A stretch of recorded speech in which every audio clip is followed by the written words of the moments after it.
आज बहुत शुक्रिया भाई अली दुधरा साहब, भाई बजाज दुधरा साहब, साढ़े मिर्जा इस्तार बेग साहब, भाई कासिम दुधरा साहब, राणा अरफान साहब, बहुत शुक्रिया, बड़ी मेहरबानी। चाचू कैसर साहब बहुत शुक्रिया, कठाड़ा जनाब, और उस्ताद इलियास राणा साहब बहुत शुक्रिया। अली हैदर फालियाड़ा कबड्डी फिर पाएगा, अली हैदर फालियाड़ा रेफरी मौजूद ने। अली हैदर फालियाड़ा के राशिद राजे का सदाकत है, रेहान गुज्जर और मोहम्मद दुधरा टक्कर होगी मोहम्मद दुधरा के नाल। मोहम्मद दुधरा साहब मेहनत का बहुत जरूरी है हर जफे थे। आओ सिकंदर भाई तशरीफ दियाओ, सिकंदर भाई साहब तशरीफ दियाओ।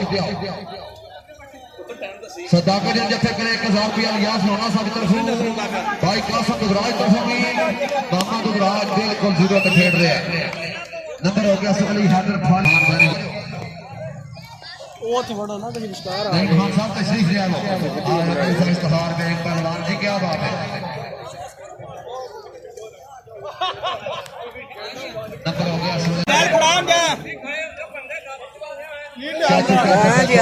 सलाम, बहुत शुक्रिया जनाब।